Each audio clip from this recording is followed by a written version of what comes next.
Bien, chers frères, je vous souhaite un très saint et très joyeux Noël. Que l'enfant Jésus vous apporte sa paix, sa joie, sa bénédiction, plein de grâce. Vous pourrez retrouver nos vœux de Noël et de meilleure année sur notre carte de vœux à Monsieur l'abbé du Tertre et à moi-même. Au fond de la chapelle. Puis au fond de la chapelle, vous avez également les calendriers pour l'année 2026. J'ai oublié les bulletins des retraites, mais ça viendra dimanche prochain.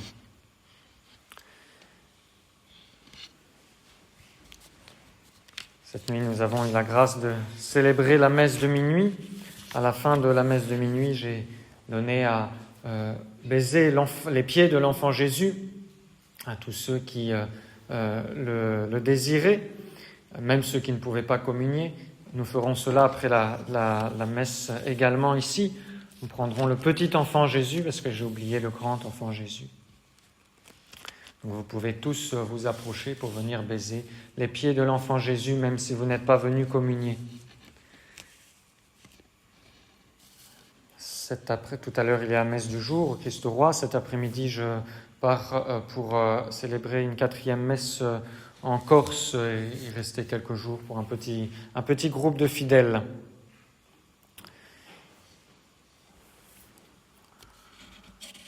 Et dimanche prochain, il y a les messes aux horaires habituels.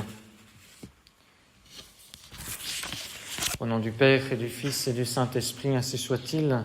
Eh bien, chers frères, en ce jour de Noël, il doit y avoir une grande joie dans notre âme, une grande joie de la venue de notre Seigneur, une grande joie non seulement de fêter l'anniversaire de la naissance de notre Seigneur, mais de sa venue spirituelle profonde dans nos âmes, toujours plus profonde, encore plus profonde, chaque année plus profonde dans notre âme, où nous nous attachons davantage à notre Seigneur Jésus-Christ, qui est notre Dieu, notre Maître, mais aussi notre ami.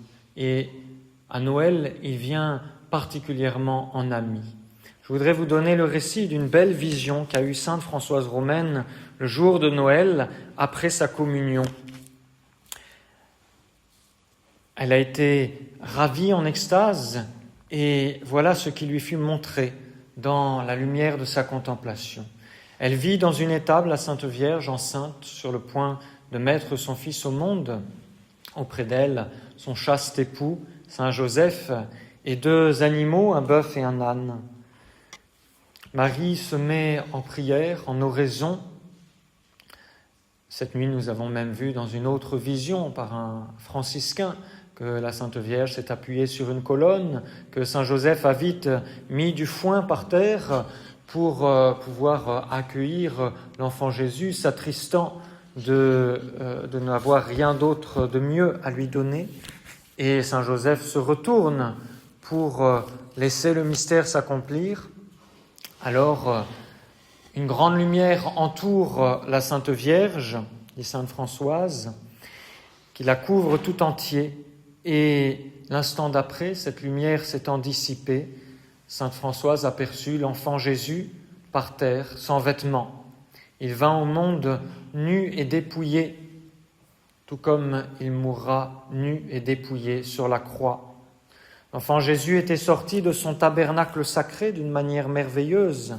Sainte Françoise ne comprenait pas. C'est de cette manière également que notre Seigneur sortira vivant, glorieux du tombeau, le jour de la résurrection, avec d'abord une grande lumière qui va imprimer l'image de la résurrection sur le linceul de Turin, qui va resplendir à travers le tombeau, et puis cette lumière qui cache le miracle de la résurrection, et notre Seigneur, en passant par les parois du tombeau, se retrouve dehors, comme il était passé à travers le corps de Marie, ainsi que le soleil passant au travers du cristal et l'irradiant de couleurs en le traversant. Voilà que le corps de Marie est illuminé par la naissance de son Fils. Sainte Françoise voit une croix rouge empreinte sur la poitrine de notre Seigneur. Cela nous rappelle des signes particuliers. Toutes les visions, toutes les révélations se recoupent avec le Saint Évangile. Et n'est-ce pas, à Pont-Main, la Sainte Vierge tenait dans ses mains un crucifix tout rouge. Et c'est pourquoi parfois on trouve dans nos campagnes de belles croix peintes en rouge. C'est bien sûr l'image que ce petit enfant allait verser tout son sang par amour pour nous. Déjà, il porte la marque de son sacrifice. Tandis que sainte Françoise contemplait ce très précieux enfant, elle aperçut sa divine mère qui l'adorait à deux genoux, et elle l'entendit prononcer ces paroles. « J'exalte et loue Dieu, le Père Tout-Puissant, dont la bonté m'a fait digne de porter son Fils dans mon sein. » Vous vous rendez compte, à ce moment-là, la Sainte Vierge peut répéter cette parole que Dieu le Père dit de toute éternité, « Tu es mon Fils, je t'ai engendré aujourd'hui. » Quelle merveille! La Sainte Vierge est l'égale de Dieu le Père en quelque sorte, elle devient la mère de Dieu. Françoise vit aussi Saint Joseph qui adorait le divin enfant dans l'attitude la plus respectueuse. Il paraissait stupéfié en voyant cette merveille dont le mystère ne lui était pas entièrement découvert. Notre-Dame, au contraire, connaissait par révélation tout ce qui concernait l'humanité de son Fils. Et concernant la divinité, elle en percevait le mystère, mais Notre-Dame exerçait encore sa foi. Bien sûr, elle croyait, mais la divinité n'éclatait pas au grand jour. Et donc Notre-Dame devait faire un acte de foi en voyant son Fils. Vous imaginez le premier regard qu'a posé la Sainte Vierge sur son divin Fils, un regard d'une mère sur son enfant, mais surtout un regard d'une âme qui se sent totalement attirée, transformée dans la divinité, dans cet enfant qui est Dieu. Ce regard de Notre-Dame sur l'enfant Jésus, c'est l'échange de deux cœurs qui vont passer leur vie côte à côte. Et voyez que l'enfant Jésus sorte du sein de la Vierge Marie, cela ne diminue en rien l'union qu'il y a entre Notre-Dame et la Sainte Vierge. Bien au contraire, on dit que les yeux sont la porte de l'âme. Eh bien, l'âme de la Sainte Vierge s'ouvre encore plus sur l'âme de notre Seigneur à travers ce regard entre Notre-Dame et l'enfant Jésus. Françoise entendit encore les anges qui chantaient d'une manière si joyeuse et si mélodieuse qu'elle n'avait jamais rien entendu de semblable. Et il lui fut révélé que chaque année, à l'occasion de cette fête, les chants angéliques étaient 2 fois plus forts et 2 fois plus beaux à cause de la joie de cet anniversaire. Pour les anges, effectivement, ce fut une grande révélation. Ils descendirent tous autour de la crèche. Cette nuit encore, dans la révélation du frère franciscain, le Saint Bonaventure disait « Mais il n'y a aucun ange qui n'a pu rester au ciel. Tous sont descendus pour venir adorer. » Celui qu'ils avaient accepté à l'avance, et c'est pourquoi ils ont été récompensés du ciel alors que les mauvais anges sont tombés en enfer. Ils ont accepté par avance d'adorer le Fils de Dieu, fait homme. Eh bien, ces anges, enfin, peuvent venir ployer le genou devant ce petit enfant qui est leur Dieu, qui est leur maître. Et donc, quel spectacle! Eux qui sont habitués à adorer le bon Dieu dans son grand trône sur le ciel, dans le ciel, eh bien, l'adorent maintenant couché sur la paille. Et sainte Françoise a vu successivement les 9 chœurs des anges rendre leurs hommages. À chaque fois, ils étaient accompagnés des hommes qui sont au ciel avec eux, puisque vous savez, à l'époque où sainte Françoise romaine vit, eh bien, il y a déjà bien du monde au ciel, il y a déjà bien des saints, les âmes des saints, qui ne sont pas là encore avec leur corps, mais ils sont là avec leur âme, et ils occupent dans le ciel les places que les anges ont laissées, que les mauvais anges ont laissées vides. Et chacun se trouve à un degré, un ordre des saints anges, un cœur des saints anges. Certains sont aux places des anges gardiens, d'autres sont aux places des archanges, d'autres sont aux places des vertus, des puissances, des séraphins, des chérubins. Saint François d'Assise est parmi les chérubins, parmi les séraphins, pardon. Pendant que sainte Françoise raconte sa vision en même temps qu'elle la reçoit, le prêtre qui était avec elle va lui demander si ce sont les anges ou les saints qui sont le plus heureux de la naissance de notre Seigneur. On voit là bien un petit peu de curiosité humaine. Et sainte Françoise répond, toujours en voyant cela dans sa vision, « Ce sont les saints, parce qu'ils se réjouissent d'avoir un corps comme notre Seigneur qu'ils retrouveront. à la fin des temps. Mais sainte Françoise ajoute que ce sont les anges qui chantaient mieux que les saints. Et puis elle vit ensuite la Sainte Vierge élever le divin enfant dans ses mains et le présenter à Dieu le Père, en lui disant « Père Tout-Puissant, je vous offre votre Verbe, votre Fils unique. Prenez soin de lui, aidez-le à remplir votre volonté sainte. Soutenez-le dans la grande entreprise pour laquelle vous l'avez envoyé. » Et cela dit, elle plaça l'enfant Jésus dans la crèche, et les deux animaux, fléchissant le genou, l'adorèrent à leur façon et soufflèrent sur lui pour le réchauffer. Alors la Sainte Vierge l'enveloppa de l'ange, et pour mieux le préserver du froid, elle voulut y ajouter son voile. Et c'est exactement ce que nous avons vu également dans une autre révélation, la révélation d'un frère franciscain cette nuit. Françoise s'empressa de détacher son voile à elle et le jeta sur le divin enfant pour que Notre-Dame n'ait pas à le faire, n'ait pas à se découvrir. Marie, touchée de son amour fervent, reçut ce voile et l'employa en effet à couvrir l'enfant Jésus. Puis, pour récompenser son dépouillement, elle mit dans les bras cet enfant adorable. Et déjà, il faut appliquer cela à nous-mêmes. Le voile que la Sainte Vierge met autour de l'enfant Jésus, ce sont ses mérites, ses bonnes œuvres, ses bonnes actions. Mais lorsque la Sainte Vierge le fait, eh bien, nous devons nous précipiter, nous aussi, pour mettre nos bonnes actions, nos sacrifices de l'avant. Et si nous sommes là les mains vides, eh bien, la Sainte Vierge nous trouvera bien mal éduqués. Alors, on la vit toute joyeuse, toute enflammée d'amour, détacher son manteau et le mettre par terre. Il s'agit de sainte Françoise romaine. Son confesseur, le prêtre qui assistait à la vision, mais sans rien voir, comprend la pensée de sainte Françoise. Elle la voit faire les gestes et aussitôt il court lui chercher des étoffes, des vêtements.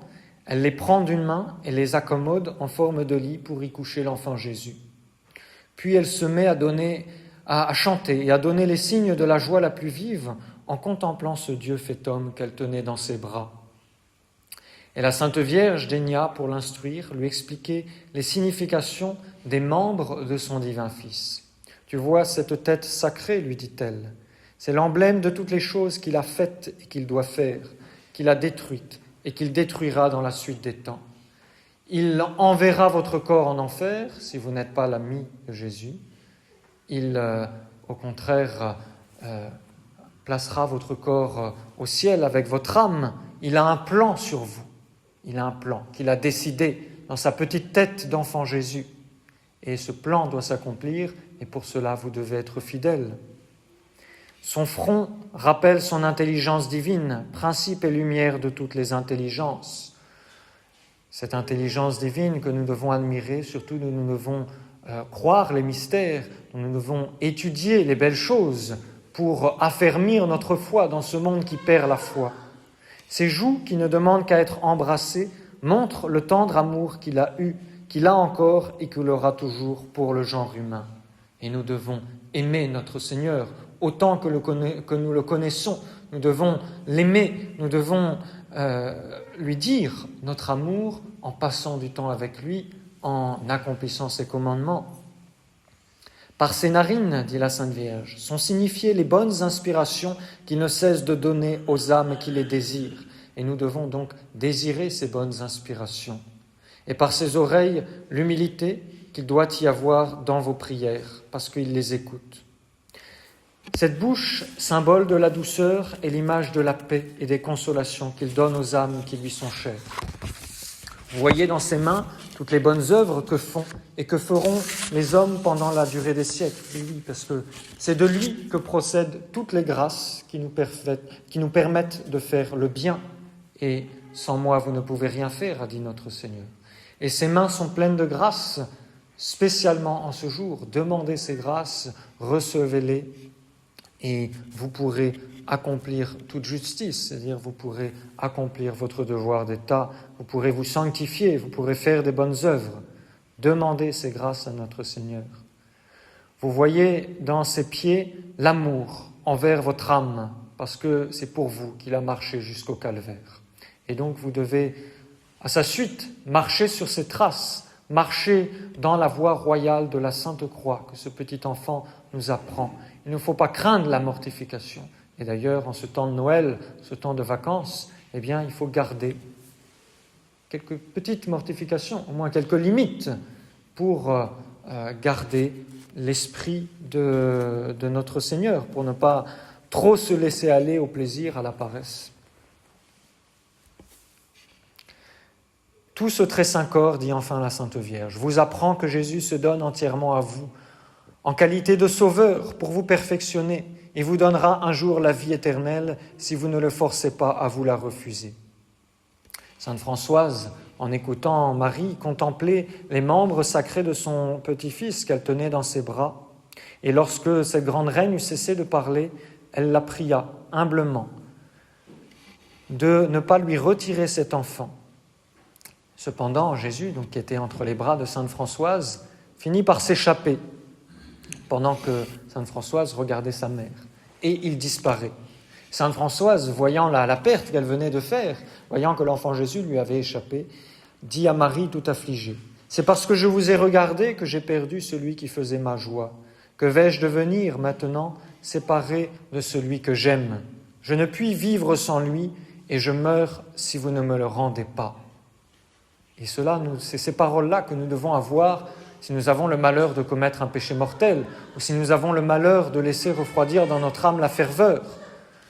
Que je meure si je n'ai pas Jésus avec moi, si je n'ai pas Jésus près de moi, si je n'ai pas Jésus dans mon âme.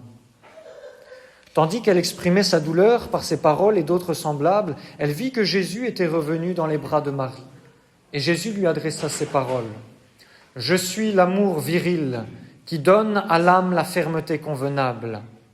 Ô pauvre petite âme, que tu es heureuse d'avoir été choisie de Dieu et conduite ici dans ce jour de fête, pour voir le Fils de Dieu et de Marie qui veut te consoler.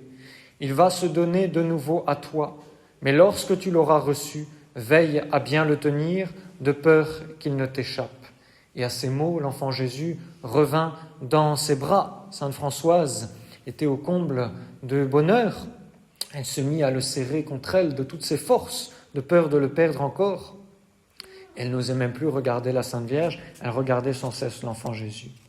Et pendant que Sainte Françoise serrait ainsi l'enfant Jésus, il lui dit « Eh bien oui, jouis sans crainte de ton bonheur, mais en même temps sois reconnaissante envers moi et ma Sainte Mère, car la faveur que tu tiens de nous est immense. Tu le sens bien du reste. C'est pourquoi tu voudrais rester ici et me regarder. Te voilà devenu comme un enfant qui désire ardemment ce qu'il voit et ne veut plus le lâcher quand il le possède. » Mais bien, chers frères, c'est celui qui est venu à nous apprendre à vivre comme de petits enfants qui dit cela à Sainte Françoise. Cette parole s'adresse à nous. Te voilà devenu comme un petit enfant. Il ne faut pas lâcher celui que tu as reçu. En cette journée de Noël, vous allez recevoir la Sainte Communion, vous allez recevoir en tout cas la grâce de notre Seigneur. Ne le laissez pas s'échapper. Aimez le bon Dieu, aimez-le du fond du cœur, aimez-le de toutes vos forces. Ne laissez pas la grâce s'amoindrir dans votre âme. Et ainsi, continuez à vivre comme de petits enfants qui sont attachés autant qu'ils le peuvent à celui qu'ils aiment.